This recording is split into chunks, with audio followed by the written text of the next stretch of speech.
સુખ અને દુઃખ છે પણ કે નહીં એ કોને ખબર છે? જય ગુરુનાથ. સુખ અને દુઃખ છે કે નહીં આપણને ખબર નથી. આપણે ખાલી અનુભવ કરીએ છીએ કે મને તકલીફ થઈ, મને સારું લાગ્યું, મને તકલીફ થઈ, મને સારું લાગ્યું, બસ આ બે જ કરીએ છીએ. કોઈના માટે એક વસ્તુ દુઃખ છે અને કોઈને જે સુખ લાગતું હોય આપણા માટે દુઃખ છે. તો કઈ રીતે કહેવાય કે ભાઈ સુખ છે અને દુઃખ છે? તો એ તો આપણા મનની સ્થિતિ ઉપર આધાર છે. એટલે કશું ના હોવા છતાં પણ સંતજન સુખી રહેવાય છે, શાંતિથી રહે છે. કેમ કે એમને ખબર છે કે મનની સ્થિતિ છે. હવામાં પડીશ તો હું દુઃખી રહીશ, તેમ કહીશ હું સુખી રહીશ.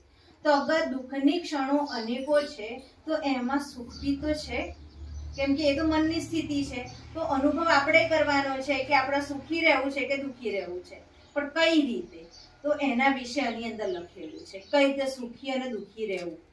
કેમ કે દુઃખ આપણને અપાર કષ્ટ આપે છે, પણ એની અંદર સુખની ક્ષણો બી હોય છે. એનો અનુભવ કરવાથી અગર આપણે શાંતિથી રહી શકીએ છીએ તો કેમ ના રહીએ?